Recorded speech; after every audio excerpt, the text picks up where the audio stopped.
என் இதயம் யாருக்கு தெரியும், என் வேதனை யாருக்கு புரியும், என் தனிமை என் சோர்வுகள் யார் என்னை தேற்றுவார், யார் என்னை தேற்றுவார். என் இதயம் யாருக்கு தெரியும், என் வேதனை யாருக்கு புரியும், என் தனிமை என் சோர்வுகள் யார் என்னை தேற்றுவார், யார் என்னை தேற்றுவார். நெஞ்சில் நோவுகள் அதை மீண்டும் பாருங்கள், நெஞ்சில்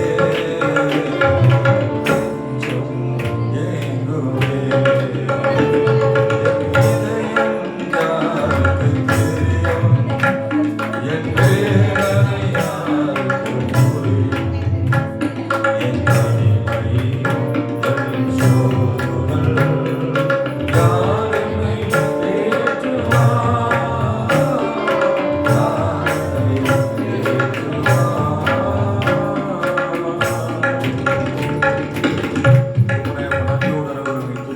தஞ்சம் எழுதியே, ஐக்கியத்தில் உங்கள் சமூகத்தில் நாங்கள் வந்திருக்கிறோம். இன்னைக்கு நாங்கள் தியானிக்கிற இந்த வேத பகுதி, இந்த வேத வசனங்கள் எங்களுக்கு அது பிரயோஜனமாக இருப்பதற்கு கர்த்தர் உதவி செய்யுங்க.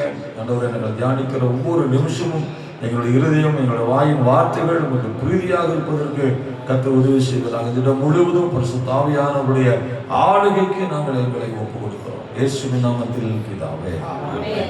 வெளிப்படுத்தின விசேஷம் 3ஆம் அதிகாரத்துக்கு நம்முடைய வேத புத்தகத்தை நம்ம எடுத்துக்கலாம். வெளிப்படுத்தின விசேஷம் 3ஆம் அதிகாரம், அது 7வது வசனத்திலிருந்து ஒரு 11வது வசனம் வரைக்கும் நம்ம அதை வாசிக்கலாம். யாராவது ஒருத்தர் எனக்காக வாசிங்க. பரிசுத்தம் உள்ளவரும் சத்தியம் உள்ளவரும் தாவீதின் திறவுகளை உடையவரும் ஒருவரும் பூட்டப்படாதபடிக்கு திறக்கிறவரும் ஒருவரும் திறக்கப்படாதபடிக்கு பூட்டுகிறவருமாய் இருக்கிறவர் சொல்லுகிறதாவது, உன் கிரியைகளை அறிந்திருக்கிறேன், உனக்கு கொஞ்சம் பலன் இருந்தும் நீ என் நாமத்தை மறுதலியாமல் என் வசனத்தை கை கொண்டபடியினாலே இதோ திறந்த வாசலை உனக்கு முன்பதாக நான் வைத்திருக்கிறேன், அதை ஒருவனும் பூட்ட மாட்டான். அல்லேலூயா. கர்த்தருடைய பரிசுத்தமான நாமத்திற்கு மகிமை உண்டாவதாக. இங்க ஆண்டவர் நமக்கு வெளிப்படுத்துற விசேஷத்துல நமக்கு எல்லாமே தெரியும். இது நிறைய நீங்க பேசியிருப்பீங்க, மற்றவங்க பேசுறதையும் கேட்டிருப்பீங்க. ஸோ ஆசியாவில் உள்ள 7 சபைகளுக்கு கர்த்தர் கொடுக்கிற ஒரு மிகப்பெரிய சத்தியம் இந்த பிலதெல்பியா சபையில. அப்போ அந்த ஆசியாவில் இருக்கக்கூடிய அந்த 7 சபைகளில அதுல பிலதெல்பியா சபையை குறித்து ஆண்டவர் ஒரு வித்தியாசம், மற்ற சபைகளுக்கும் இந்த கொஞ்சம் எக்கோ கட் பண்ணுங்க. பிலதெல்பியா சபைக்கும் மற்ற 7 சபைகளில இந்த பிலதெல்பியா சபைக்கும் மற்ற சபைகளுக்கும் என்ன வித்தியாசம் அப்படின்னு நீங்க பார்த்தீங்கன்னா, இந்த பிலதெல்பியா சபையை குறித்து ஆண்டவர் சொல்லும் பொழுது அங்கே ஒரு குறை கூட அந்த சபையை பத்தி என்ன செய்யறது இல்லை, சொல்றது இல்லை. நீங்க அதுக்கு கடைசி சபையை நீங்க பாத்தீங்கன்னா, லவோதிக்கேயா சபையை குறித்து பாத்தீங்கன்னா அங்க ஒரு நன்மை குறித்து ஆண்டவர் என்ன செய்யறது இல்லை, பேசுறது இல்லை. ஆனா மற்ற சபைகளை நீங்கள் பார்க்கும்போது குறைகளும் நிறைகளையும் கலந்தா போல அங்க பேசப்படுகிற காரியங்களை நம்ம வாசிக்கிறோம். இன்னைக்கு அப்ப இந்த சபைகளில நம்ம எப்படிப்பட்ட சபையா இருக்கணும் அப்படின்னு சொன்னா, பிலதெல்பியா சபையை போல நம்ம இருக்க வேண்டும். அல்லேலூயா. 7 சபைகளிலே ஆண்டவர் சொல்ற இந்த சபையை போல நீங்களும் நானும் இருப்பதற்கு நாம் முயற்சி செய்ய வேண்டும். ஏன்னு சொன்னா, இந்த பிலதெல்பியா சபை அப்படின்னு நீங்க எடுத்துக்கிட்டீங்கன்னா அதனுடைய பொருளை குறித்து ஆண்டவர் சொல்லுகிறார், சகோதர சிநேகம். இந்த பிலதெல்பியா என்று சொன்னால் அதனுடைய பொருள் என்னன்னா சகோதர சிநேகம். ஏன் ஆண்டவருக்கு அந்த சபையை பிடிச்சது? அந்த ஆசியாவில் உள்ள அந்த 7 சபைகளில இந்த பிலதெல்பியா சபையை குறித்து ஆண்டவருக்கு ஏன் ஒரு விருப்பம் வந்தது, அவருக்கு ஏன் அதன் மேல ஒரு நற்குணத்தை சொல்லக்கூடிய அளவுக்கு, நற்கிரிகளை சொல்லக்கூடிய அளவுக்கு அவர் அந்த இடத்துல தூதர்களை கொண்டு பேசுகிறார் என்று சொன்னால், அந்த சபைக்குள்ள இருந்த மிக பிரத்யேகமான மிக பிரதானமான ஒரு குணம் என்னன்னு சொன்னா, சகோதர சிநேகம் என்று சொல்லப்படுகிற ஒரு அன்பை அந்த சபை வைத்திருந்தது. கரங்களை தட்டி கர்த்தருக்கு நம்ம சொல்றோம். இன்னைக்கு நாம் வாழ்ந்து கொண்டிருக்கிற இந்த உலகத்துல நமக்கு அப்படிப்பட்ட ஒரு சகோதர சிநேகம் இருக்குதா அப்படின்றத நம்ம என்ன செய்யணும், பார்க்க வேண்டிய ஒரு நிர்பந்தத்துக்குள்ள, ஒரு கட்டாயத்துக்குள்ளே நாம் இருக்கிறோம். இன்றைக்கு ஆண்டவர் எதிர்பார்க்கிற ஏன்னா ஆண்டவர் சொல்றாரு, கடைசி நாட்களில் அன்பு என்ன ஆயிரும், அன்பு தணிந்து போய்விடும் அப்படின்றார். அப்ப இன்னைக்கு நம்ம அப்படிப்பட்ட ஒரு காலகட்டத்தில் நிற்கும் போது நிச்சயமாகவே நம்ம ஒரு ஆண்டுடைய சமூகத்துல ஒரு பெரிய அளவுல நம்ம ஒரு மாற்றத்தை நாம் எதிர்பார்க்க வேண்டும். அப்போ இந்த சகோதர சிநேகம் நமக்கு கட்டாயமாக தேவை. இந்த அன்பு தணிந்து போயிருக்குது. நம்ம ஒருத்தரை நேசிக்கிறோமா, ஒருத்தர் மேல ஒருத்தர் நம்ம அன்பு பாராட்டுறோமா அப்படின்னால சொன்னாக்கா நிச்சயமா நம்ம அது இந்த நாட்கள்ல 100% இல்லவே இல்லை. ஆண்டவர் ஒரு காணிக்கு கொடுக்கும்போது கூட கர்த்தர் என்ன சொல்லுகிறார், ஒரு கர்த்தருடைய பந்தியில நாம் கலந்து கொள்ளும் பொழுது கூட கர்த்தர் சொல்லுகிற வார்த்தை, உன் சகோதரனோடு கூட நீ என்ன பண்ண, ஒப்புரவாக. அப்படின்னா இந்த பிலதெல்பியாவில் இருந்த இந்த சகோதர சிநேகம் அங்க என்ன இல்லை, இந்த பிலதெல்பியாவுக்குள்ள சபையில் இருந்த சகோதர சிநேகம் இன்னைக்கு இல்லை. அப்போ சகோதரனோடு கூட நீ ஒப்புரவாக அப்படின்னா, இன்னைக்கு அந்த ஒரு ஒப்புரவாகப்படுகிற ஒரு குணம் இன்னைக்கு நமக்குள்ளே இருந்துச்சுன்னா, ஒரு சபையோட ஒரு சபை, ஒரு ஊழியனோட ஒரு ஊழியர் இல்லையா, ஒரு ஊழிய குடும்பத்தோடு இன்னொரு ஊழியருடைய குடும்பம், இப்ப ஒருத்தர் நேசிக்கக்கூடிய தன்மை இருக்கும் பொழுது அந்த சபையை ஆண்டவர் எப்படி பார்க்கிறாருன்னு சொன்னா, பிலதெல்பியா சபையை கர்த்தர் பார்க்கிறதை போல கர்த்தர் நம்மையும் பார்ப்பார்.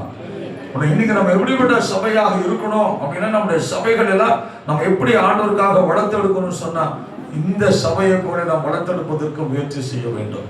இந்த நம்ம வேலையே அதுதான். நம்முடைய வேலையை ஆண்டவர் சொன்னாருன்னா, நம்மிடத்துல சபை ஒரு பற்ற, நம்ம நடத்துற சபை ஒரு பற்ற, உள்ளே வருகிறவர்களை நாம் சீர்படுத்தி சரிப்படுத்தி நம்ம யாருக்கு முன்னாடி போய் நிறுத்துறோம்னு சொன்னா, பிதாவுக்கு முன்னாடி போய் நம்ம நிறுத்துறோம்.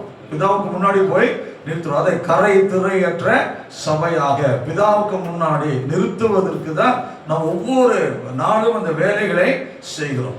அப்போ அப்படின்னு சொல்லும் பொழுது நம்ம அந்த சிநேகம் இல்லாம, அந்த சகோதர சிநேகம், சகோதரத்துவம் இல்லாம நம்ம நிச்சயமாக நம்ம இந்த வேலைகள் எல்லாம் கட்டாயமாக செய்யவே முடியாது. ஆகவேதான் ஆண்டவர் இன்னைக்கு இந்த சபையை குறித்து பேசும்போது கர்த்தர் சொல்லுகிற அந்த வார்த்தை, நம்ம அந்த சபையை போல ஒரு சகோதர சிநேகம் உள்ள சபையாக நாம் இருக்க வேண்டும். அல்லேலூயா. கண்ட சகோதரனை சிநேகிக்காதவன் வசனம் சொல்றார். ஒரு எளிமையான வசனம் தான், ஆனா அது சத்தியம், கொஞ்சம் கடினமான சத்தியம் இல்லையா. அன்னைக்கு சீசர்கள் சொன்னாங்க, இவர் சொல்றதெல்லாம் நம்மளால என்ன செய்ய முடியாது, கேட்க முடியாது, இது கடினமான சத்தியம். கடினமான சத்தியம் இல்லை, எளிமையான விஷயம், நம் கை கொள்றது அது ரொம்ப கஷ்டமான விஷயம். அப்போ அங்க ஆண்டவர் சொல்லி, நீ கூட இருக்கக்கூடிய உன் வாழ்நாள்ல, நீ உலகத்துல வாழ்ற காலங்களிலே உன்னோடு சேர்ந்து வாழ்ற ஒரு மனுஷனை நம்ம நேசிக்கலன்னு சொன்னா, காணாத ஆண்டவரை நம்ம நேசிக்கிறோம் என்று எப்படி நம்மளால சொல்ல முடியும்? அல்லேலூயா. இப்ப இயேசுவை நேற்று நான் ஒரு இடத்துக்கு போயிருந்தேன். ஒரு இடத்துக்கு போனேன்னா அங்க ஒரு ஆட்டோவில் போனேன். எனக்கு அந்த அந்த லொக்கேஷன் வேற ஒரு இடத்துல நிறுத்திடுச்சு. அது பக்கத்து தெருவில் போகிறதுக்கு முன்னாடி தெருவில் போயிடுச்சு. இப்போ இறங்கணுன்னே சகோதரிகிட்ட, அங்கே இருக்கிற 2-3 சகோதரிகள் தான் வெளியில் நின்று இருந்தாங்க. அவங்ககிட்ட அந்த அட்ரஸை கேட்ட உடனே அவங்க உடனே எந்திரிச்சு நின்று என்னையே மொச்சு பார்த்துட்டு இருந்தாங்க. ஏன்னா அவங்க சொன்னாங்க, அவங்கள பார்த்தா எங்கள் அண்ணன் மாதிரியே இருக்குது அப்படின்னு ஒரு சாயல். இப்போ என்னை கட்டாயமாக அவங்க திட்ட முடியாது. ஏன்னா என்ன திட்டினா அவங்களுக்கு எப்படின்னா அவங்க அண்ணனை திட்டுற மாதிரி இருக்கும்.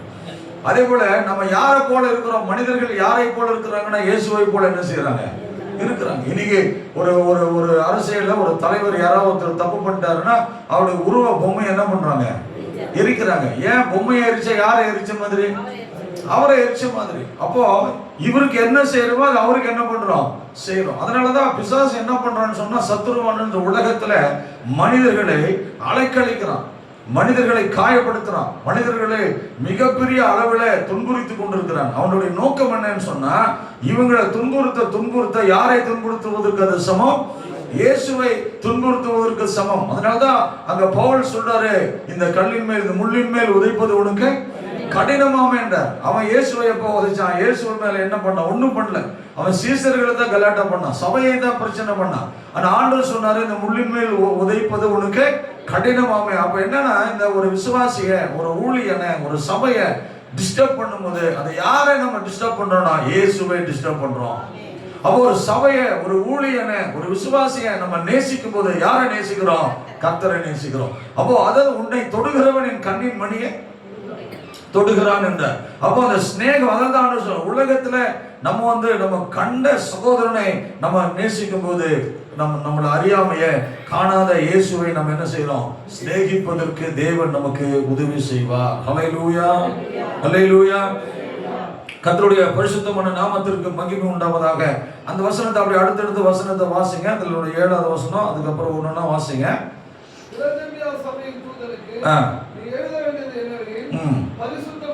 பரிசுத்தம் உள்ளவரும் சத்தியம் உள்ளவரும் தாவீதின் திறவுகோலை உடையவரும். அங்க சொல்றாரு பாருங்க, பரிசுத்தம் உள்ளவரும் சத்தியம் உள்ளவரும் தாவீதின் திறவுகோலை உடையவரும். பிலதெல்பியா சபைக்கு ஆண்டவர் தன்னை வெளிப்படுத்தும் போது எப்படி சொல்றாரு பாருங்க. ஒரு சபைக்கும் வேற வேற மாதிரி ஆண்டவர் தன்னை வெளிப்படுத்துகிறார். ஆனால் இங்கே பிலதெல்பியா சபைக்கு ஆண்டவர் சொல்லும் போது பரிசுத்தரும் சத்தியம் உள்ளவரும் திறவுகோலை, தாவீதினுடைய திறவுகோலை உடையவருமாக இருக்கிறார் அப்படின்றார். அப்ப இன்னைக்கு நம்முடைய வாழ்க்கையில நம்முடைய ஆசீர்வாதங்கள் எல்லாமே யார் கையில இருக்குதுன்னு சொன்னா ஆண்டவருடைய கையில இருக்குது. அல்லேலூயா, ஆண்டவருடைய கையில இருக்குது. அவர்தான் நம்முடைய எல்லா ஆசீர்வாதத்தின் கதவுகளை என்ன செய்யணும்? திறக்கணும். ஒருவனும் பூட்டப்படாதபடி திறக்கிறவர் இயேசு ஒருவர் தான். அல்லேலூயா. உனக்கு முன்பதாக நான் திறந்த வாசலை வைத்திருக்கிறேன் என்று கர்த்தர் சொல்கிறார். இன்னைக்கு நம்முடைய ஆசீர்வாதங்கள் எல்லாமே தடைப்படுத்தப்பட்டிருக்கிறது. ஒருவேளை மனுஷனால அது தடைப்படுத்தப்பட்டிருக்கலாம், அல்லது சத்துருக்களினால் தடைப்படுத்தப்பட்டிருக்கலாம், அல்லது வானமண்டலத்தின் பொல்லாத ஆவிகளின் சேனைகளினால் அதை தடைப்படுத்தப்பட்டிருக்கலாம். யாரால எப்படி தடைப்படுத்தப்பட்டாலும் இந்த தடையெல்லாம் எப்போ ஆண்டவர் உடைக்கிறார் அப்படின்னு சொன்னீங்கன்னா, நீங்களும் நானும் பூமியில சகோதர சிநேகத்தை பேணி பாதுகாக்கும் போது அந்த ஒவ்வொரு செயலும் எனக்கான தடைகளை உடைப்பதற்கும், எனக்கான வழிகளை திறப்பதற்கும், எனக்கான அடைக்கப்பட்ட வாசல்களை திறப்பதற்கும் பரலோகத்தின் தேவன் திறவுகோலை வைத்து அதை திறந்துவிட நம் தேவன் வல்லவர். அல்லேலூயா. நேற்று இந்த சபையில நான் பிரசங்கம் பண்ணேன். யோவான் 15:4 நான் பிரசங்கம் பண்ணேன். ஒருவன் கிறிஸ்துவுக்குள் நிலைத்திருந்தால் அவன் கனிகளின் மிகுந்த கனிகளை கொடுப்பான். அது கொடியானது செடியில நிலைத்திராவிட்டால் அது மிகுந்த கனிகளை கொடுக்காது அப்படின்னு சொல்லி அந்த வசனத்தை எடுத்து நான் அதை வேற மாதிரி மெசேஜ் கொடுத்தேன். அதாவது நிலைத்திருக்கிறேன் அப்படின்னு சொல்றோம். ஒருவன் கிறிஸ்துவுக்குள் நிலைத்திருக்கிறோம். அப்போ நீங்க கனி முக்கியமா நிலைத்திருக்கிறது முக்கியமா அப்படின்னா, கனி ஆட்டோமேட்டிக்கா வந்துடும். நிலைத்திருக்கிறதுல தான் நம்ம கவனம் செலுத்தணும். அப்போ நம்ம இன்னைக்கு என்ன பண்றோம்? எதிர்மறையா நம்ம கேட்கிறோம். இன்னைக்கு கனி உள்ளவனாக ஆக்குங்க, கனி கொடுக்கக்கூடியவனாக மாற்றுங்க. இல்ல, ஆண்டவர் தான் தரேன்ட்டாரு. அப்ப பேசிக்கா என்ன பிரச்சனை?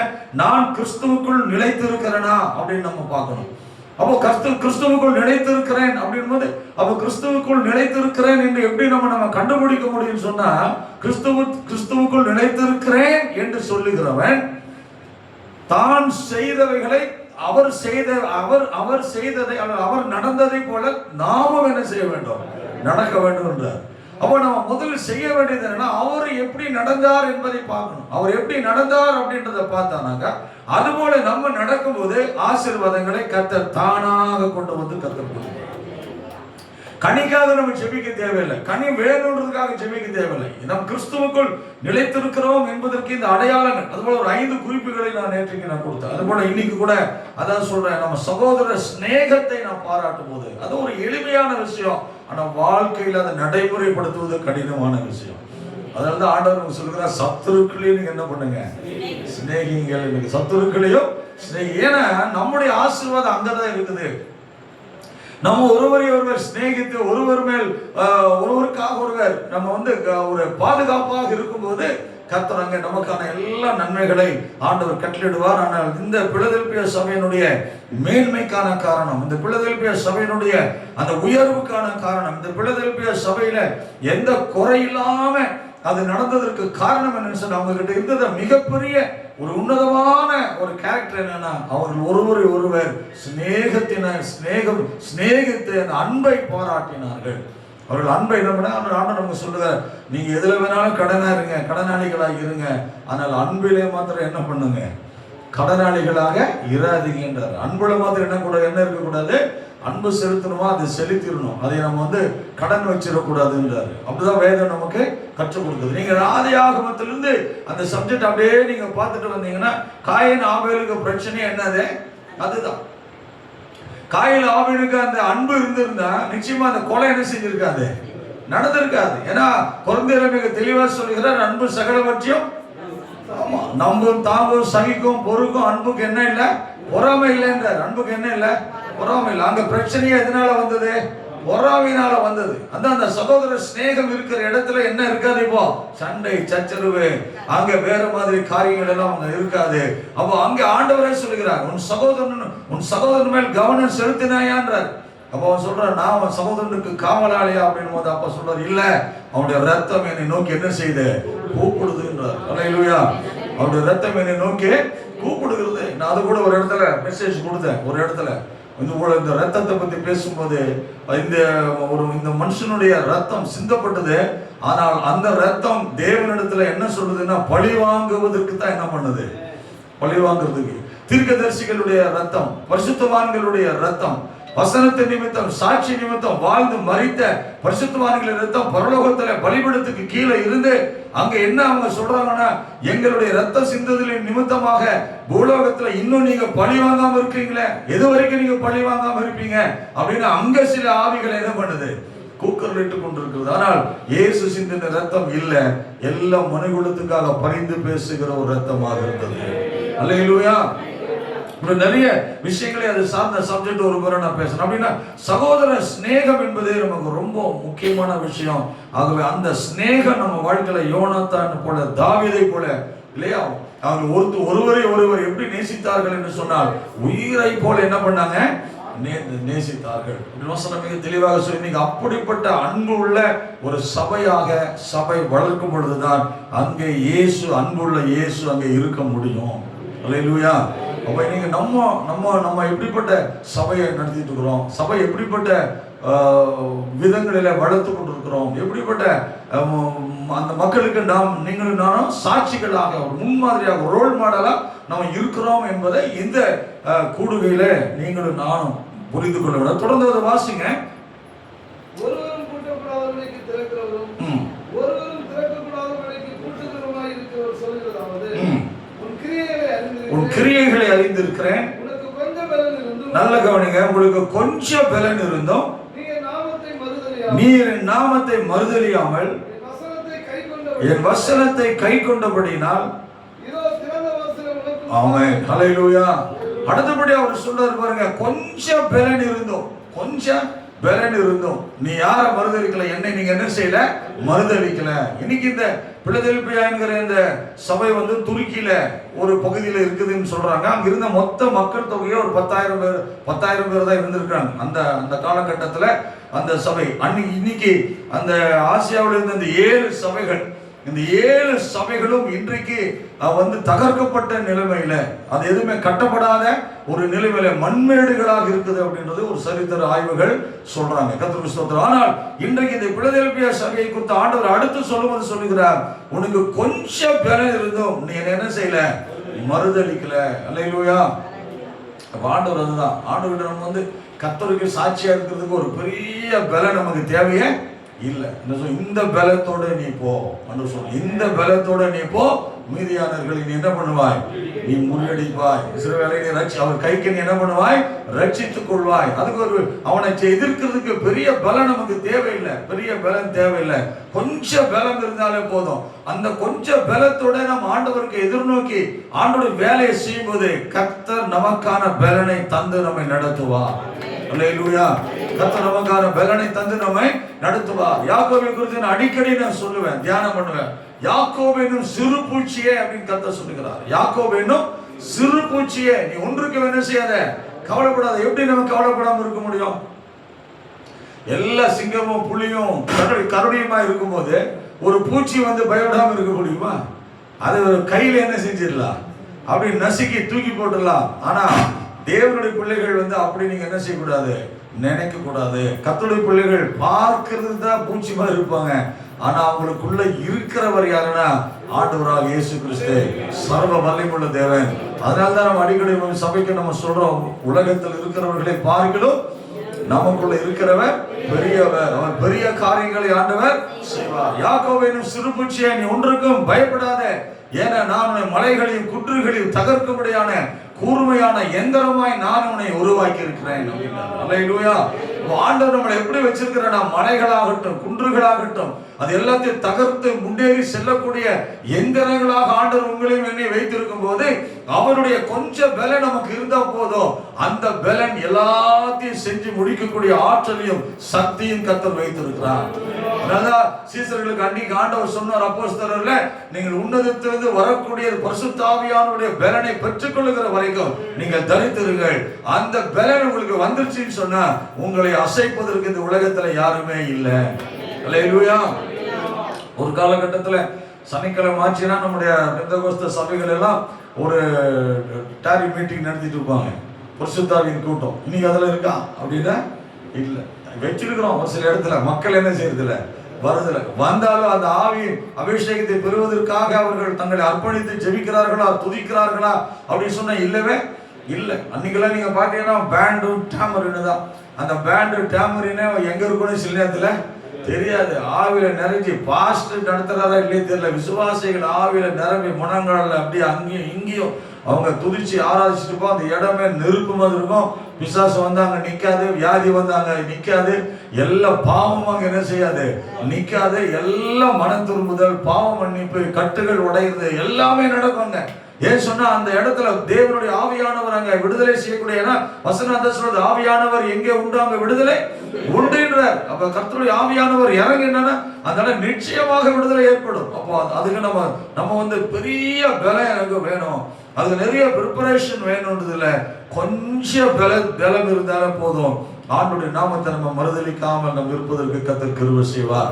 அந்த சபை கர்த்தரை மறுதலிக்காமல் இருந்ததற்கு ஆண்டுடைய மிகப்பெரிய பலத்தை பெற்றுக்கொள்ளவில்லை, கொஞ்சம் பலத்தினால அந்த சபை கர்த்தருக்கு ஒரு சாட்சியாக இருந்தது அப்படின்றத நம்ம இங்கே பார்க்கிறோம். அல்லேலூயா.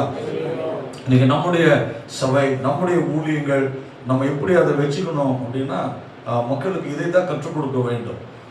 அவங்க வந்து நிறைய நேரத்தில் அவங்க நினைச்சிருப்பாங்க, நிறைய காசு இருந்தால் தான் வாழ முடியும் அப்படின்னு நினைச்சிருப்பாங்க. அவங்களுக்கு அந்த விசுவாசத்தை நம்ம கற்றுக் கொடுக்க வேண்டும்.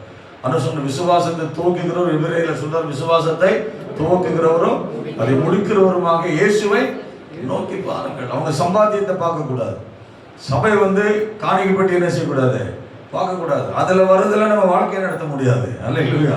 அப்ப நம்ம காணிக்கப்பட்டில் என்ன ஆகுதுன்றது பார்க்க கூடாது. விசுவாசிக்கிற வேலை செய்யற விசுவாசிகள் மாத வருமானத்தில் அந்த கவரை என்ன செய்யக்கூடாது, பார்க்க கூடாது. அவங்களுடைய பேங்க்ல கிரெடிட் ஆகிற பணத்தை என்ன செய்யக்கூடாது, பார்க்க கூடாது. அவங்கள நடத்துகிற கர்த்தரை அவங்க நோக்கி பார்த்தா போதும். அல்லேலூயா. ஏன்னா ஆண்டவரால முடியும். 5 அப்பம் 2 மீனை ஆண்டவர் 5000 பேருக்கு போஷித்தார் என்று சொன்னால் அந்த இயேசு அதோட அவருடைய காலம் முடிஞ்சிருச்சா? இல்ல, இன்னைக்கு அதே இயேசு தான் நம்மளை நடத்திக்கிட்டு இருக்கிறார். அப்ப அந்த ஒருவேளை அன்னைக்கு 5 அப்போ 2 மீனை அவர் செஞ்சிருக்கலாம். இன்னைக்கு வேற ஒரு விஷயத்தை இன்னொரு ஆசீர்வாதமா கர்த்தர் மாத்தி இருக்கலாம். அல்லேலூயா. போன வாரத்தில் அப்படிதான் ஒரு மெசேஜ் நான் கொடுத்தேன், சங்கீதம் 23 இருந்து எடுத்து கொடுத்தேன். அது கர்த்தர், அந்த சத்துருக்களுக்கு முன்பதாக தேவன் நமக்கு ஒரு பந்தியை ஆயத்தப்படுத்தியிருக்கிறார். சத்துருக்களுக்கு முன்பதாக நமக்கு ஒரு பந்தியை. அதுக்கு நான் சிம்சோன் ஒரு உதாரணத்துக்கு எடுத்தேன். சிம்சோன் பெலிஸ்தர்கள் 1000 பேர் அவனை என்ன பண்றாங்க, அவனை கொல்றதுக்கு வராங்க. 1000 பேர் வரும்போது அவன் வந்து அந்த 1000 பேரை கொல்றதுக்கு கொல்லணும்னா அப்ப 1000 பேரை எதிர்க்கணும். 1000 பேர் எதிர்க்கணும்னா என்ன மாதிரியான ஆயுதம் வேணும்? நீங்க வசனத்தை மறந்துருங்க, வசனத்தை மறந்துட்டு யோசிங்க, என்ன மாதிரியான ஆயுதம் வேணும்? சும்மா ஒரு நாய் வந்தாலே கள்ள தூக்குறோம் நம்ம. நல்ல AK-47 வேணும். அது பிஸ்டல் எப்படி இருக்கணும்னா அடிச்சா ஒரே அட் டைம்ல 100-200 பேருக்கு அந்த குண்டு என்ன பண்ணணும், செதறணும். அப்படி இல்லைன்னா புல்டோசர் மாதிரி ஏதாவது பெரிய பெரிய வச்சுதான் என்ன செய்ய முடியும், அது கூட கஷ்டம் தான். 1000 பேர். அப்போ அன்னைக்கு சிம்சன் வந்து ஐயோ 1000 பேர் வராங்களே, அப்போ என்ன பண்றது, பெரிய எவ்வளவு பெரிய ஆயுதத்தை எடுக்க முடியும், அதுக்கான எவ்வளவு பெரிய பலம் வேணும்னு அவன் தேடவே இல்லை. அப்படி தேடி இருந்தானா அவன் தோத்து போயிருப்பான். அவன் தேடி இருந்தா என்ன பண்ணிருப்பான்? நம்ம கூட சில நேரங்களில் நம்முடைய தேவைகளில நம்ம எப்படி எதிர்பார்க்கிறோம்னா, நம்ம யாரை நம்புறோமோ அவங்கள சார்ந்துடுறோம். யாரை நமக்கு யார் மேல ஒரு நம்பிக்கை வச்சிருக்கிறோமோ அவங்கள நோக்குறோம். அவங்க கிட்ட வரலன்னு உடனே நம்ம சோர்ந்து போயிடுறோம். அவங்ககிட்ட வரலன்னு உடனே சோர்ந்து போயிடும். அப்படிதான் நம்ம நம்முடைய நம்பிக்கை இருக்குது. அதுக்கு ஈக்குவலா அதுக்கு மாற்ற ஒரு காரியத்தை பார்க்கிறோம் இல்ல. ஆனால் அன்னைக்கு சிம்சனுக்கு ஆண்டவர் ஒரு பந்தி அப்படின்னு நான் சொல்ற பாருங்க, அந்த 1000 பேரை கொள்வதற்கான ஒரு பந்தியாக, ஒரு பலனாக சாதாரணமான ஒரு பச்சையான தாடை எலும்பை கர்த்தர் தாடை எலும்பு கழுதையின் தாடை எலும்புதான் வச்சு ஜெயித்து கொடுத்தார். இப்ப ஒருவேளை அவன் கையாடலன்னு வச்சுக்கோங்க, இதை வச்சு 1000 பேர் அடிக்க முடியுமா, இதை வச்சு 1000 பேரை கொல்ல முடியுமா அப்படின்னு வேற ஏதாவது தேடிட்டு இருந்திருந்தா நிச்சயமா அந்த 1000 பேர் சேர்ந்து இவனை என்ன பண்ணிருப்பாங்க, கொண்டுட்டு இருப்பாங்க. அப்போ நம்முடைய கண்கள் நம்ம மனசு சொல்ற காரியத்தின் மீது நம்பிக்கை வைக்காமல் கர்த்தருடைய ஆவியானவர் சொல்லுகிற காரியத்தின் மீது நம்பிக்கை வைத்து அதை எடுத்து பிரயோகம் பண்ணும்போது அங்கே நமக்கு ஜெயத்தை கர்த்தர் கொடுப்பாங்க. ஒரு 10,000 ரூபாய் வேலைக்கு நம்ம 11,000 ரூபாய் இருந்தா தான் வேலையை என்ன பண்ணுவோம், செய்வோம். ஆனால் அந்த வேலையை 1000 ரூபாய் இருக்கும் போதே செய்யாமதால முடியும் அப்படின்னு நம்ம விசுவாசிக்கும் போது கர்த்தர் இந்த காரியத்தை செய்து முடிப்பான். இப்ப நீங்க சும்மா ஒரு கற்பனையில பாருங்களேன், 1000 பேரை கொள்றதுக்கு அந்த ஏற்கனவே செத்து போன ஒரு தாடை எலும்பு, ஒரு கழுதையினுடைய தாடை எலும்பு, அதை வச்சு 1000 பேரை கொல்ல முடியுமா? அவனுக்கு அந்த நம்பிக்கை அங்க வருது பாருங்க. அந்த நம்பிக்கை வந்து அதை எடுத்ததுனாலதான் ஆண்டவர் அங்க ஜெயித்து கொடுத்தார். அப்படின்னா நம்முடைய கண்கள் கூட நம்முடைய தேவைக்கு ஈக்குவலா அல்லது தேவைக்கு அதிகமா, பிரச்சனைக்கு ஈக்குவலா, பிரச்சனைக்கு அதிகமான ஒரு சோர்ஸை நம்ம தேடாம நமக்கு என்ன இருக்குதோ அதை வச்சு நம்ம ஜெபித்து முன்னேறும் போது கர்த்தர் காரியங்களை நமக்கு வாய்க்க செய்வார். அல்லேலூயா. அதுபோல இங்க ஆண்டவர் சொன்னார், இந்த பிலதெல்பியா சபையினுடைய மிக முக்கியமான ஒரு கேரக்டர் என்னன்னு சொன்னா, அந்த கொஞ்சம் பலன் அவங்களுக்கு இருந்தாலும் ஆண்டவர் அவங்களுக்கு அவரை மறுதலியாத ஒரு கிருபையை கர்த்தர் அவங்களுக்கு கொடுத்திருந்தார். தொடர்ந்து அது வாசிங்களேன். அப்படியே நாமத்தை மறுதலியாமல் என் வசனத்தை கைக்கொண்டபடியால் இதோ திறந்த வாசலை உனக்கு முன்பாக வைத்திருக்கிறேன், அதை ஒருவனும் கூட்ட மாட்டான். இதோ யூதர்களாக இருந்தும் தங்களை யூதர் என்று பொய் சொல்லுகிறவர்களாகிய சாத்தானுடைய கூட்டத்தாரில் சிலரை உனக்கு கொடுப்பேன். இதோ அவர்கள் உன் பாதங்களுக்கு முன்பாக. இங்க பாருங்க, ஒரு வசனம், உனக்கு ஒரு புதிய நாமத்தை தந்தேன்னு இடம் ஒன்று இருக்கு. அந்த வசனத்தை மட்டும் வாசிங்க. அதே இடத்துல 12ஆம் வசனம், ஜெயம் கொள்கிறவன் எவனோ அவனை தேவனுடைய ஆலயத்திலே தூணாக்குவேன், அதிலிருந்து அவன் ஒரு காலமும் நீங்குவதில்லை, என் தேவனுடைய நாமத்தையும்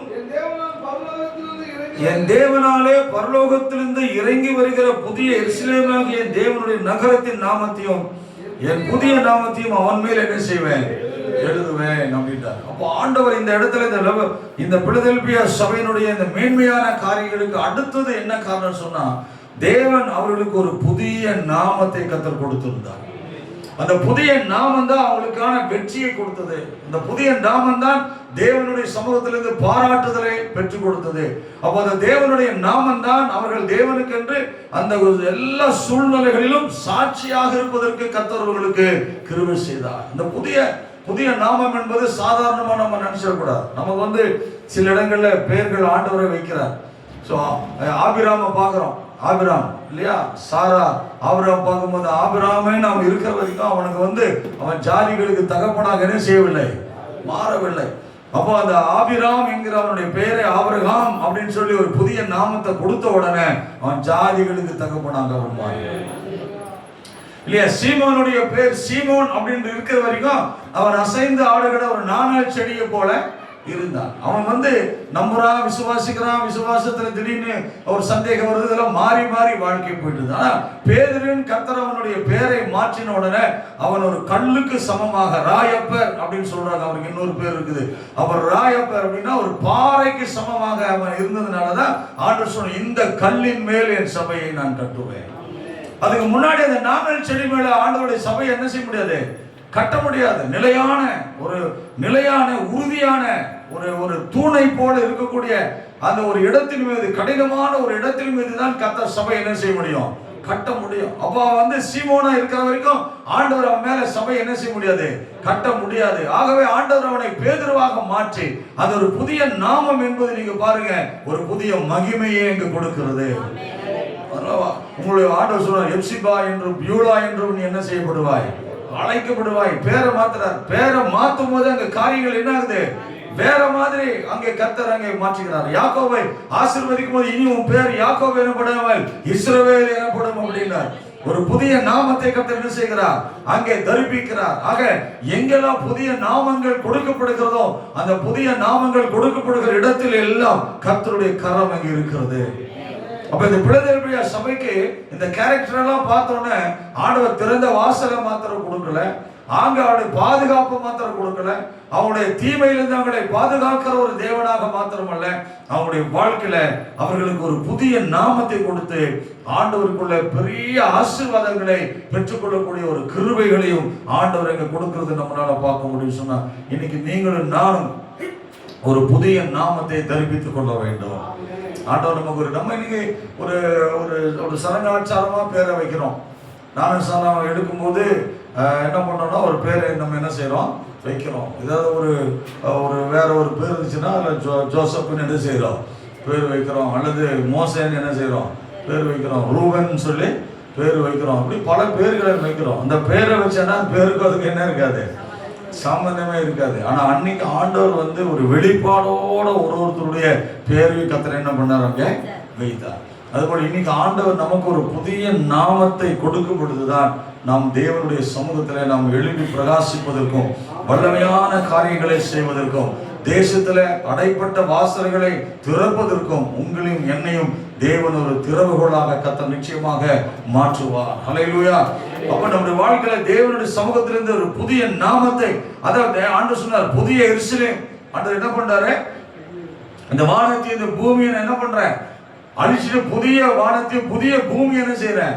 நான் உண்டாக்குறேன். இந்த வானமும் பூமியில் இருக்கக்கூடிய இந்த பலவீனமான தோல்விக்கரிய காரியங்களை எல்லாம் மாற்றி அந்த ஒரு புதிய வானம், புதிய பூமி, புதிய எருசலேமை கர்த்தர் ஏற்படுத்தி அங்கே ஆண்டவர் புதிய காரியங்களை நமக்காக செய்ய கர்த்தர் வல்லமை உள்ளவராக இருக்கிறார். அப்ப அவருடைய நாமம் தரிக்கப்பட்ட ஜனங்கள் அப்படின்னார். அப்ப என் நாமம் தரிக்கப்பட்ட ஜனங்கள் நமக்கு ஆண்டவர் கொடுக்கிற அந்த பெயர்கள் எல்லாமே, அந்த புதிய நாமம் எல்லாமே நம்ம ஒரு புதிய அத்தியாயத்தை ஆரம்பிக்கக்கூடியவர்களாக இருக்க வேண்டும். ஹல்லேலூயா. ஒரு அத்தியாயத்தை, அதனாலதான் ஆண்டவர் சொன்னார், எகிப்தினுடைய நிந்தையை உன்னை விட்டு நான் என்ன செய்றேன்? மாத்துறேன் என்றார். அப்போ நம்முடைய பிறப்பினால ஏற்படுகிற அந்த பெயர்கள், பிறப்பினால நம்ம வாழ்க்கையில நம்ம பின்தொடர்கிற காரியங்கள் எல்லாம் முறியடிக்கப்பட வேண்டும், மாற்றப்பட வேண்டும் என்று சொன்னார். அந்த நிந்தையெல்லாம் ஆண்டவர் மாத்திட்டு நமக்கு ஒரு புதிய பேரை தரிப்பிக்க வேண்டும். அந்த பேர் நமக்கு நிச்சயமாக ஒரு ஆசீர்வாதத்தை கர்த்தர் நிச்சயமாக நம்முடைய வாழ்க்கையில கொண்டு வருவார். அப்போ நம்ம அந்த கொஞ்சம் பலன் அப்படி நம்ம எதிர்பார்க்க கூடாது. அல்லது ஒரு புதிய நாமம் என்பதை நம்ம ஒரு சாதாரணமா நினைச்சிடக்கூடாது. அந்த பெயர்கள் எல்லாம் நம்முடைய வாழ்க்கையில மிகப்பெரிய நன்மைக்கு நேராக, மிகப்பெரிய ஆசீர்வாதங்களுக்கு நேராக கர்த்தர் நடத்த வல்லவராக இருக்கிறார். அதனால் 11வது வசனத்தை நீங்க வாசிக்கும் போது சொல்றார், இதோ சீக்கிரமாய் வருகிறேன், ஒருவனும் கிரீடத்தை என்ன செய்யக்கூடாது? எடுத்துக்கொள்ள கூடாதபடி உனக்குள்ளதை நீ பற்றி கொண்டிரு. இந்த எந்த சபைக்குமே நான் சீக்கிரமா வரேன்ற ரகசியத்தை ஆண்டவர் என்ன பண்ணல, சொல்லவே இல்லை. இந்த பிலதெல்பியா சபைக்கு தான் கர்த்தர் சொல்லுகிறார் இல்லையா? ஆண்டவர் வந்து யாருக்கு ரகசியத்தை மறைக்க மாட்டேன்றாரு. ஆண்டவர் வந்து ஆபிரகாமுக்கு ஒரு ரகசியத்தை என்ன செய்யவில்லை? மறைக்கவில்லை. அப்ப ஏன்னா ஒரு சிநேகிதனாக இருக்கிறவர்களுக்கு தேவன் தன்னுடைய ரகசியத்தை ஒருபோது என்ன செய்ய மாட்டார்?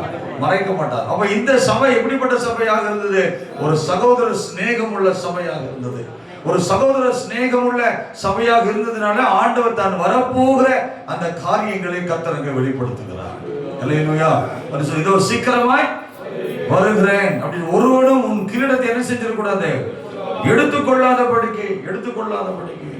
அப்ப நம்முடைய பெயர் மாற்றம் மாத்திரம் அல்ல, நம்ம வாழ்க்கையில நம்ம கொடுக்கப்பட்டிருக்கிற கிரீடத்தையும் பாதுகாத்து கொடுக்கிற ஒரு இடத்துல நம்ம இருக்கிறோம். இந்த பெயர் மாற்றம் என்பது ஒரு சாதாரணமா நம்ம நினைச்சிடக்கூடாது.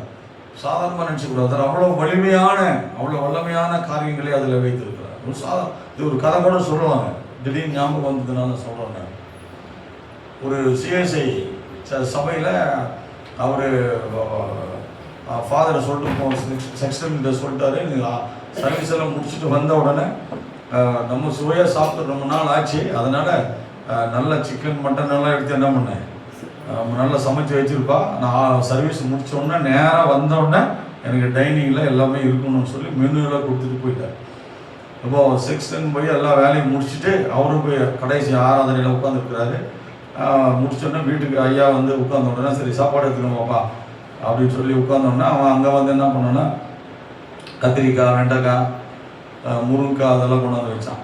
சோறெல்லாம் போட்டு சாம்பாரெல்லாம் ஊற்றி வச்சோடனே அவர் கேட்குறே, அறிவு இருக்காடா உனக்கு, என்னடா சொன்னேன் உனக்கு அப்படின்றாரு. என்ன சொன்னீங்க சாமி, இந்த மாதிரி நான் உனக்கு சிக்கன் எடுத்து வை, மட்டன் எடுத்து வை, ஃபிஷ் எடுத்து வை, அதில் இதெல்லாம் பண்ணுன்னு சொன்னேனே அப்படின்னு சொல்லும்போது, ஆமாம் சாமி, உங்கள் முன்னாடி நான் வந்து மீன் தான் வச்சுருக்கிறேன், மட்டனை தான் வச்சுருக்கிறேன், சிக்கனை தான் வச்சுருக்கிறேன் அப்படின்னா, உனக்கு என்னன்னா பைத்தியம் பிடிச்சிருக்குதாடா, அது கத்திரிக்காய் போயிட்டு மட்டனுன்ற, இது வெண்டைக்காய் போயிட்டு சிக்கனுன்ற, முருங்காய் போயிட்டு நீ வந்து ஃபிஷ்ஷுன்ற அப்படின்னோடனே அவன் சொன்னானா, சாமி நான் சொல்கிற ஒரு கேள்விக்கு பதில் சொல்லுங்க, நீங்கள் குப்புசாமியை தண்ணிக்குள்ளே அமுக்கிட்டு அவனை வந்து மோசேன்னு பேர் வைக்கிறீங்க. அப்போது ஒரு தண்ணிக்குள்ளே ஒரு குப்புசாமி முக்கியம் வெளியே வரும்போது ஒரு மோசஸாக வரும்போது இந்த கத்திரிக்காய் சிக்கனாக வராதா, இந்த வெண்டைக்காய் வந்து மட்டனாக வராதா, அந்த தண்ணிக்குள்ளே முக்கி நானும் அது நீங்கள் பண்ண மாதிரி தான் பண்ணி வச்சேன், நீங்கள் மார்க்கெட்டில் லீவு, அதனால் நான் என்ன பண்ணுன்னு தெரியல, அப்போ நீங்கள் சொன்னீங்களே அது என் ஞாபகத்தில் வந்தது, அதனால் மனுஷனையே மாற்றும் போது இதெல்லாம் மாறாதான்னு சொல்லி என்ன பண்ணேன். அப்படி கிடையாது, பேரை வந்து சும்மா விளையாட்டுக்காக வைக்கிறது இல்லை, பேர் வச்ச உடனே அந்த பேருக்கு ஏற்ற மாதிரி என்ன வந்துடணும், பெருமைகளை நம்ம வந்து உண்டாகணும். அது கர்த்தர் நிச்சயமாக அவன் இயேசு என்று பேரிடுவாயாக அப்படின்றார். இயேசு என்று பரலோகத்தின் ஆண்டவர் சொல்கிறார். அப்போ மனுகுலத்தை ரட்சிக்கக்கூடிய அவருடைய வல்லமை அந்த பேர்ல அது இருக்குது. கர்த்தருக்கு ஸ்தோத்திரம் இல்லையா. இயேசுவின் நாமம் மதுரம் உள்ள நாமம், இயேசுவின் நாமம் பிணியாளிகளை சுகமாக்கும் சொல்றார். அவருடைய பேரை சொன்னாலே எல்லாம் என்ன அதிர்வுன்றாங்கல்ல, அது போல. அப்போ அதுக்கு தான் அந்த பேரை வைக்கிறார் ஆண்டவர். இயேசு என்று என்ன செய்கிறார், பேர் வைக்கிறார். ஒவ்வொருத்தருக்கும் ஒரு பேரை நீங்க அந்த லூக்காவில் புதிய ஏற்பாட்டிலையும் சரி பழைய ஏற்பாட்டிலையும் சரி பேர் வைக்கிறோம் எல்லாத்தையும் நீங்க பாருங்க. ஆண்டவர் அற்புதமா அதிசயமா தான் என்ன செய்யறாரு, அந்த பேர்களை அங்க வைக்கிறார். அப்படின்னு சொன்னா இன்னைக்கு நம்ம வாழ்க்கையிலும் தேவன் நமக்கு ஒரு புதிய பேரை தரிச்சிருக்கிறாரு. ஒருவேளை அதை நம்ம மறந்துருக்கலாம், இல்லைன்னா இன்னைக்கு நம்ம கேட்கணும், ஆண்டவரே பிலதெல்பியா சபைக்கு நீங்க வச்ச ஒரு புதிய நாமத்தை எங்கள் ஊழியத்துக்கு நீங்க வைங்க ஆண்டவரே. அந்த ஊழியத்தினுடைய வளர்ச்சி, அந்த ஊழியத்தினுடைய பெருக்கம், அந்த ஊழியத்தினுடைய விசாரங்கள், எல்லைகள் விரிவாக்கப்படுகிற காரியங்கள், பொருளாதாரத்தினுடைய ஸ்திரத்தன்மை, அந்த சபையில வெளிப்படாத வல்லமைகள், அந்த சபையில வெளிப்படாத வரங்கள், கிருபைகள், இது எல்லாமே வெளிப்படுவதற்கு ஆண்டவர் நம்முடைய பேரை மாற்றும் போது அங்கே காரியங்கள் ஆட்டோமேட்டிக்கா கர்த்தர் அங்கே நடத்துவார். அல்லேலூயா. ஆபிரகாமை தேவன் அழைத்து ஒரு இடத்துக்கு போன்னு சொன்ன உடனே அவன் வந்து கேள்வியை கேட்காம போனான். கேள்வியை கேட்காம எங்க போறேன்னு அவனுக்கு என்ன செய்யல தெரியல. அந்த வசனம் அப்படிதான் சொல்லுது, போகிற இடம் தன் போகிற இடம் இன்னதென்று அறியாமல் புறப்பட்டு போனான். ஆனால் தேவன் அவனை அழைத்து அனுப்பினதுனால அவன் போற இடமெல்லாம் அவனுக்கு சொந்தமான இடமா தான் இருந்தது. அல்லேலூயா. கர்த்தருக்கு ஸ்தோத்திரம். அப்படின்னு சொன்னாங்க, இன்னைக்கு நம்ம வாழ்க்கையில ஆண்டவர் நம்மளை அழைச்சி ஒரு பேரை வச்சுட்டாருன்னு சொன்னாங்க, அந்த பேர் வேலை செய்யும். அந்த பேர் என்ன செய்யும், வேலை செய்யும். நம்ம எதுவுமே செய்ய தேவையில்லை, நம்ம எதுவுமே செய்ய தேவையில்லை, நம்மளுடைய அழைப்பு வேலை செய்யும். அந்த கிருபை நம்மை நடத்தும். ஆகவே இந்த பிலதெல்பியா சபைக்கு ஆண்டவர் கொடுத்த இந்த மேன்மையான கிருபையை நீங்களும் நானும் பற்றி கொள்ளும் பொழுது, அது மாத்திரம் இல்லாம அங்க ஆண்டவர் சொல்லுகிறார், அங்க யூதர்கள் அல்லாதவர், யூதரே கிடையாது, யூதரே இல்லாம இருந்தா கூட தங்களை யூதர்கள் என்று சொல்லிக் கொள்ளுகிறவர்களுக்கு நீ என்ன பண்ணிருந்த, ஜாக்கிரதையாக இருந்தேன் அப்படின்னு சொல்றாரு. அப்ப ஆண்டவர் தான் அனுப்புறாரு அவங்கள. அப்ப சோதனை, சோதனையை சகிக்கிற மனுஷன் வாய்க்கவான். அந்த சபைக்கு சோதனை வந்தது, எல்லா சபைக்கும் சோதனை வந்தது போல பிலதெல்பியா சபைக்கு என்ன வந்தது, சோதனை வந்தது. ஆனா அந்த சோதனையை அவர்கள் என்ன பண்ணாங்கன்னு சொன்னா சகித்துக் கொண்டார்கள் இல்லையா. அவர் சோதனைகளை சகித்துக் கொள்கிறவன் பாக்கியவான் அப்படின்றார். அப்ப மனிதனுக்கு நேரிடுகிற சோதனையே இல்லாமல் வேற சோதனை நமக்கு என்ன செய்யாது, வராதுன்றார். நிறைய சோதனையில நிறைய நிறைய டிஃபரன்ஸ் இருக்குது. யாக்கோபு என்ன சொல்கிறார், அவனவன் தன் தன் சொந்த இச்சையினால என்ன செய்கிறான், இழுக்கப்பட்டு சோதிக்கப்படுகிறான். அப்போ அந்த சோதனைகள் எல்லாம் நன்மைக்கானது அல்ல, அது அழிவுக்கானது, அது அழிவுக்கான சோதனை. அதனால இயேசுவும் தேவனும் நம்மளை சோதிக்கிறார். ஆபிரகாமை ஆண்டவர் சோதித்தார். எப்படி சோதித்தார்? தன்னுடைய ஒரே பேரான அந்த பையனை எடுத்து நீ எனக்காக பலி செலுத்து ஒரு சோதனை கொடுத்தார். அந்த சோதனை அவன் ஜெயிச்ச பின்னாடி தான் கர்த்தர் அவனை ஆசீர்வதிக்க ஆரம்பித்தார். இப்ப இயேசு கிறிஸ்துவையே கர்த்தர் சோதித்தார். வனாந்தரத்துல மத்தேயுல சொல்றார், 4ல சொல்றாருல்ல, இயேசு வனாந்தரத்துக்கு அனுப்பி 40 நாள் அவர் இரவும் பகலும் புசியாமல் இருந்து அங்கே சத்துருவினால் அவர் என்ன செய்யப்பட்டார்? பிசாசினால் சோதிக்கப்படுவதற்கு அவனை கர்த்தர் அனுமதித்தார். அப்ப ஆண்டவர் நம்ம வாழ்க்கையில் அனுமதிக்கிற அந்த சோதனைகள் எல்லாம் நம்மளை வீழ்த்துவதற்காக அல்ல, நம்மளை சீர்குலைப்பதற்காக அல்ல, நம்மளை அழிச்சிறதுக்காக கிடையாது, நம்மளை உருவாக்குவதற்கான சோதனைகள். அப்ப இங்க அதான் சொல்றாரு, யூதர்கள் அல்லாதிருந்தும் நீங்க அவனை ஜெயிச்சீங்க அப்படின்றார். அப்ப இங்க என்ன சொன்னாரு, இவங்க சொல்ற இந்த சத்தியத்துல என்ன சொல்றாருன்னா, அவங்க மாம்சத்துல விருத்த சேதனம் பண்ணாதவர்கள் தங்களை யூதர்கள் என்று சொல்லிக் கொண்டார்கள் என்று ஒரு சரித்திர ஆய்வுல அதை நம்ம சொல்ல கேட்கிறோம்.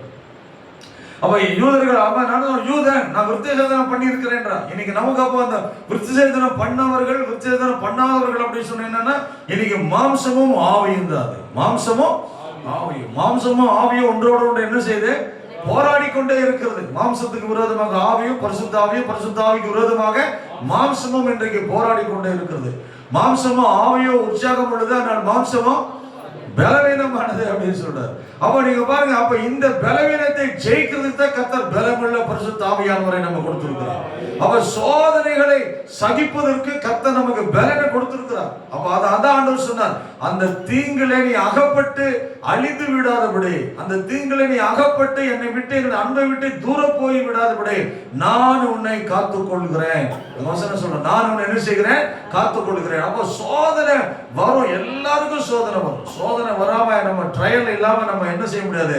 ஜெயிக்க முடியாது. ஆனா அழிந்து போகிற பொன் மற்ற காரியங்கள், பொன் பொருள் எல்லாம் அக்கினியில சோதிக்கப்படும் பொழுது அதை காட்டில விலையேற பெற்ற நம்முடைய விசுவாசம், அவருடைய விலையேறப்பட்ட விசுவாசம் ஆண்டவர் சோதனை இல்லாம எங்கேயுமே நம்மளை ஆசீர்வதிக்கிறதே கிடையாது. நீங்க ஆரம்பத்திலேயே பாத்தீங்கன்னா அந்த ஏதேன் தோட்டத்திலிருந்தே அவர் சோதனை பண்ணிட்டு தான் வர்றாரு. எதுக்கு இந்த பழத்தை தேவையில்லாம படைச்சாரு அப்படின்னா அவர் பதில் சொல்றாரு, இவன் என் சொல்லுக்கு கீழ்ப்படிவானோ இல்லையோ என்று பார்க்கும்படி அந்த விருட்சத்தை கர்த்தர் என்ன பண்ணார்? படைச்சார். எதுவுமே இல்லைன்னு சொன்னா, நெகட்டிவே இல்லைன்னு சொன்னா நல்லவனா கெட்டவனா நம்மள என்ன செய்ய முடியாது? நம்ம கிட்ட என்கிட்ட 1 லட்சம் ரூபாய் காசு கொடுத்து அந்த காசுக்கு நான் வேலை செஞ்சு திருப்பி கரெக்டா கணக்கு கொடுத்தா தான் நான் நல்லவனா இருக்க முடியும், அந்த காசுல உண்மையுள்ளவனா இருக்க முடியும். அப்ப காசே என்கிட்ட இல்லாம நான் உண்மையா இருக்கிறேன். எதுல உண்மையா இருக்கிறேன்? ஏதாவது ஒரு கையாண்டா தானே நம்ம உண்மையா இருக்கிறோம்னா இல்லையான்னு தெரியும். அப்ப எதுவுமே இல்லாம நம்மளால என்ன செய்ய முடியாது? உண்மையாக இருக்க முடியாது. என்கிட்ட ஒருத்தர் வேலை செஞ்சார் பில்டிங்ல, அது விசுவாசி தான். அவரை நம்பிட்டு விசுவாசின்றதுனால நான் என்ன பண்ணேன், நம்பி எல்லாத்தையும் காசு எல்லாத்தையும் கொடுத்துட்டு அவர் வாங்கிட்டு வர்றதா இடம், அவர் வாங்கிட்டு வர்றதா பொருள் எல்லாமே கொடுத்துட்டு நான் போயிடுவேன். திடீர்னு ஒரு நாள் அவர் வேலை செய்யற இடத்துக்கு போகிறதுக்காக போனாங்க. அன்னைக்கு அவர் இல்லை, என்னடா காணமே, ஆளை காணமே அப்படின்ட்டு சரி அப்படியே நான் ஒரு ரவுண்ட் அடிச்சுட்டு 11 மணிக்கு போனேன். 11 மணிக்கு காணும். அப்புறம் ஒரு 12 மணிக்கு போனேன். 12 மணிக்கு என்ன செய்யல, வரல. 1 மணிக்கு போனேன், 1 மணிக்கும் வரல. 3 மணிக்கு போனேன், 3 மணிக்கு வரல. 5 மணி வரைக்கும் ஒரு 1.5 மணி நேரத்துக்கு 1 மணி நேரத்துக்கு ஒரு ட்ரிப்பு போய் பார்த்துட்டே வந்து வரவே இல்லை. சாயங்காலம் சம்பளத்துக்கு நிற்கிறார். 3 பேர் வேலை செஞ்சோன்னு என்ன பண்றாரு, நிற்கிறார். அப்போ பாருங்க, இப்போ நான் ஒருவேளை நான் போய் பார்க்காம இருந்திருந்தா அவர் எத்தனை நாளைக்கு இது இப்படி பண்ணிட்டு இருந்தாரு எனக்கு தெரியவே தெரியாது. அப்போ அதுல இருந்து எனக்கு என்ன வருது, ஒரு நம்பிக்கை அங்கே குறையுது. அவரை இதை கொடுத்தாலும் இப்போ நம்ம அதை எண்ணி கொடுக்க வேண்டியதா இருக்குது, நம்ம போய் விசாரிச்சுட்டு அவங்களுக்கு செய்ய வேண்டியதா இருக்குது, அல்லது அங்கே ஒரு ஆளை வச்சு அதை சூப்பர்வைசர் பண்றதுக்கு ஒரு ஆள் அங்கே என்ன செய்ய வேண்டியது இருக்குது. அப்போ அது வரைக்கும் அவரை நம்பணும். அதுக்கப்புறம் அடுத்த ஒவ்வொரு வேலையும் அவரை மேற்பார்வை பண்றதுக்கு ஒரு ஆளை நம்ம வச்சுட்டு போக வேண்டியதாக இருக்குது.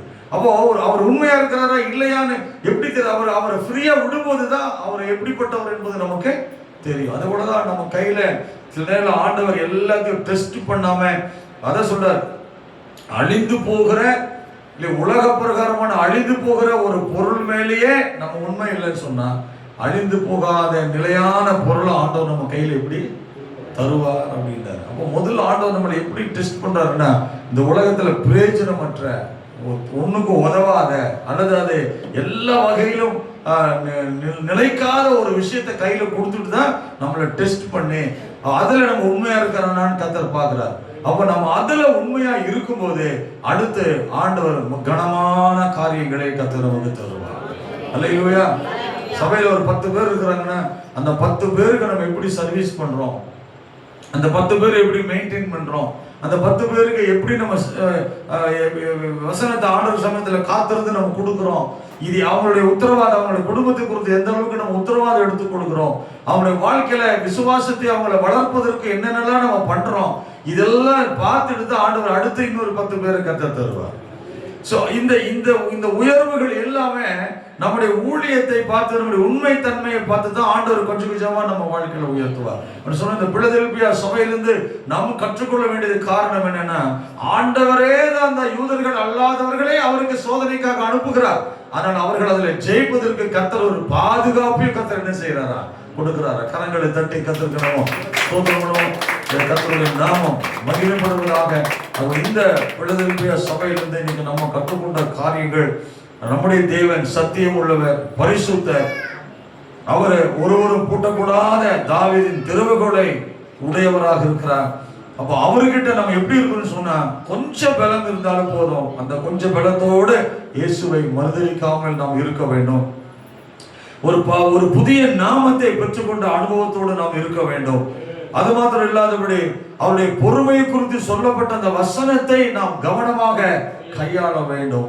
நமக்கு வரக்கூடிய சோதனைகளில நாம் ஜெயிப்பதற்கு, அந்த சோதனைகளை சகித்து அதிலிருந்து வரக்கூடிய அந்த கிரீடத்தை நாம் பெறுவதற்கு மிகவும் ஜாக்கிரதையாக நாம் இருக்க வேண்டும். இப்படி இந்த சபையை போல எல்லாவற்றுக்கும் மேலாக இதுல நம்ம முடிக்கிற இடத்துக்கு வந்திருக்கிறேன். இதுல கடைசியா நான் சொல்லி முடிக்கிற விஷயம் என்னன்னா, இன்னைக்கு எது இல்லை அப்படின்னு சொன்னா, சகோதர சிநேகம் இன்னைக்கு பரவலா யாருக்கிட்டையும் இல்லை. அல்லேலூயா. அப்போ இன்னைக்கு அந்த அன்பு தான், அந்த சகோதர சிநேகம் தேவன் நமக்கு கொடுத்த அந்த புதிய கட்டளாகிய அந்த அன்பு நமக்குள்ள இருந்தது. சபைக்குள்ள அந்த அன்பு இருந்துச்சுன்னு சொன்னா, அந்த சபை இந்த தேசத்தை அசைக்கிற சபையாக கர்த்தர் அதை மாற்றுவார். ஆகவே ஆசியா தேசத்துல 7 சபைகள் இருந்தாலும் அந்த 7 சபையில ஆண்டவர் சொன்ன ஒரு சபை இந்த பிலதெல்பியா சபை. இந்த பிலதெல்பியா சபையை குறித்து ஆண்டவர் சொல்லும் பொழுது ஒரு குறை கூட அதுல என்ன செய்யல, சொல்லல. எல்லாத்தையும் பாராட்டுகிறார். மற்ற சபையை சொல்லும் போது உன்னிடத்துல ஒரு குறை உண்டு என்று நான் என்ன செய்கிறேன், அறிஞ்சிருக்கிறேன். அதுல கூட என்ன செய்யற, உன்னிடத்துல அன்பு என்ன இருக்குது, அன்புல உனக்கு குறை இருக்குது அப்படின்னு சொல்றாரு. ஒவ்வொரு காரியத்தையும் கத்த சொல்லிக்கிட்டே வர்றார். அதனால இங்க இவங்களை குறித்து சொல்லும் போது ஒரு குறையும் சொல்லாத ஒரு சபையாக இன்னைக்கு உங்களையும் என்னையும் ஒரு தூணாக கர்த்தர் நிறுத்துவாராக. அல்லேலூயா. ஒரு தூணாக கர்த்தர் நிறுத்தி உங்களையும் என்னையும் கர்த்தர் ஆசீர்வதித்து ஊழியத்தினுடைய ஐக்கியத்தையும் ஆண்டவர் தொடர்ந்து வளர செய்வதற்கு கர்த்தர் கிருபை செய்வாராக. கர்த்தர் உங்களை ஆசீர்வதிப்பாராக. அவர்களுக்கும் நம்முடைய அழைப்பை ஏற்று நாளில் கர்த்தருடைய வார்த்தையை நமக்கு கொடுக்கும்படியாக நம்முடைய அழைப்பை ஏற்று வந்த நம்முடைய பேராயர் எடிசன் ஐயா அவர்களுக்கும் நம் நல்ல கை தரிக்கத்திர சொல்லுங்கள். அல்லேலூயா. அவர் நல்லவர். நாம் சேர்ந்து நாம் ஜெபிப்போம். வானத்திலும் பூமியிலும் சகல அதிகாரம் உள்ள சர்வ வல்லவரே, நேற்றும் இன்றும் என்றும் மாறாத தெய்வமே, இந்த உலகத்தின் முடிவு பரியந்தும் சகல நாட்களிலும் நான் உங்களோடு கூட இருக்கிறேன் என்று எங்களுக்கு வாக்கு கொடுத்தவரே, நான் எங்கே இருக்கிறேனோ அங்கே என் ஊழியக்காரனும் இருப்பான் என்று சொன்னீரப்பா. நீர் இங்கே இருக்கிறீர் என்றும் உம்முடைய கிருபையினாலே எங்களை அழைத்து வந்தீர் என்றும் உம்முடைய நாமத்தை சேர்ந்து நாங்கள் துதிக்கும்படியான பாக்கியத்தையும் உம்முடைய சத்திய வசனத்தை நாங்கள் கேட்கும்படியான இந்த மகா கிருபையும் எங்களுக்கு இந்த நாளில் ஏற்படுத்தி நீ சொன்ன ஒரு பிரதான அந்த வார்த்தையை, அந்த சத்தியத்தை நாங்கள் பிடித்தவர்களாக, அதை விசுவாசிக்கிறவர்களாக, அதை நம்பி அதன்படி கிரியை செய்கிறவர்களாக நீர் எங்களை மாற்றும்படி இந்த நாளிலே இந்த பூமியிலே வாழ்ந்து கொண்டிருக்கிற, உங்களுடைய ஊழியத்தை செய்து கொண்டிருக்கிற, ஆண்டவரே உமக்காக வாழ்ந்து கொண்டிருக்கிற நாங்கள் ஊழியர்கள் இந்த நாளிலே சகோதர சிநேகத்திலே நாங்கள் நிலைத்திருக்கும்படியாக இந்த வார்த்தைகளை தந்த கிருபைக்காக நன்றி. நம்முடைய வார்த்தை சொல்லுகிறது, மத்தேயு 5:44 உன் சத்துருக்களை சிநேகிக்கின்ற வார்த்தைப்படியாக ஆண்டவரே எங்களுக்கு சத்துருக்களாக இருக்கிறவர்களை நாங்கள் சிநேகிக்கும்படியாக, சபைக்கு முன்மாதிரியாக விளங்கும்படியாக, எங்கள் கருத்தில் கொடுக்கப்பட்டிருக்கிற ஒவ்வொரு ஆத்துமாக்களுக்காக உத்தரவாதம் பண்ணக்கூடிய ஊழியனாக, அவனுக்காக எந்த நேரமும் திறப்பில் நிற்கக்கூடிய ஆண்டவரே ஊழியக்காரனாக, கர்த்தருடைய முகத்தையே நோக்கி பார்க்கக்கூடிய ஊழியக்காரனாக, எந்த விதமான பரிதானங்களையும் எந்த விதமான பேர்ப்புகளையும் எதிர்பார்க்காதபடி விசுவாசமுள்ள ஓட்டத்தை ஓடக்கூடிய அழைக்கப்பட்டவர்களாக, தெரிந்து கொள்ளப்பட்டவர்களாக, பிரித்தெடுக்கப்பட்டவர்களாக, அபிஷேகம் பண்ணப்பட்டவர்களாக நாங்கள் உமக்காக ஓட வைராக்கியமாக நிற்க ஆண்டவரே எங்களுக்கு கிருபை பாராட்டுகிறார். எங்களிடத்திலே குறைவுபட்டு இருக்கிற அந்த சகோதர சிநேகம், அன்பு, ஐக்கியம் எங்களுக்குள்ளே பெருகும்படியாக ஆண்டவரே நீர் இந்த உலகத்திலே அன்பு கூர்ந்ததை போல நாங்களும் கர்த்தாவே உலகத்திலே எங்களுக்கு கொடுக்கப்பட்ட சபையிலே, ஆத்துமாக்களிலே, ஆண்டவரே ஊழியர்கள் மத்தியிலே அன்பாய் இருக்க, இந்த அன்பிலே சகோதர சிநேகத்தை நிலைத்திருக்க கிருபை செய்யும்படி நாங்கள் ஜெபிக்கிறோம். வந்த அத்தனை பேரையும் ஆசீர்வதிப்பீராக. ஆண்டவர் ஒவ்வொருவரும் ஆண்டவர் முத்திரை மோதிரமாக, ஆண்டவர் விலையேறப்பட்ட பாத்திரமாக, கர்த்தருடைய கரத்திலே அலங்காரமான கிரீடமாக ஆண்டவரே பிலதெல்பியா சபையை போல உம்முடைய சமூகத்திற்கு கிருபை செய்யும். உம்முடைய சால்வை, உம்முடைய ஊழியங்கள் உமக்கு சாட்சியாக எழும்பட்டும். கிருபையின் மேல் கிருபைகளை தந்து, வரங்கள் மேல் வரங்களை கொடுத்து, அபிஷேகத்தின் மேல் அபிஷேகத்தை கொடுத்து, போதிக்கப்பட்ட வார்த்தையின்படியே சகோதர சிநேகத்தில் அன்பில் நினைத்திருக்க கிருபை செய்யும். சத்திய வார்த்தையினாலே எங்கள் மத்தியிலே பேசின அன்பு தாசனுக்காக, எங்கள் பேரையருக்காக நன்றி செலுத்துகிறோம். அவரையும் அவருக்கு வேண்டிய நல்ல சுகபலத்தையும் ஆண்டவருடைய சபையும் ஆண்டவருடைய ஊழியங்களையும் குடும்பத்தை கர்த்தர் ஆசீர்வதிப்பீராக. அநேக இடங்களுக்கு கர்த்தர் எடுத்து மகிமையாய் பயன்படுத்திக் கொண்டிருக்கிற கிருபைக்காக நன்றி. சகலத்தையும் உடைய கர்த்தர் ஒப்பு கொடுக்கும். ஆண்டவரே உடைய கரங்களை ஆளுகை செய்யும், எங்களை ஆசீர்வதி, உமக்காக ஓட கிருபை பலப்படுத்துகிறார். இயேசு கிறிஸ்துவின் நாமத்தில் ஜெபிக்கிறோம் நல்ல பிதாவே, ஆமென்.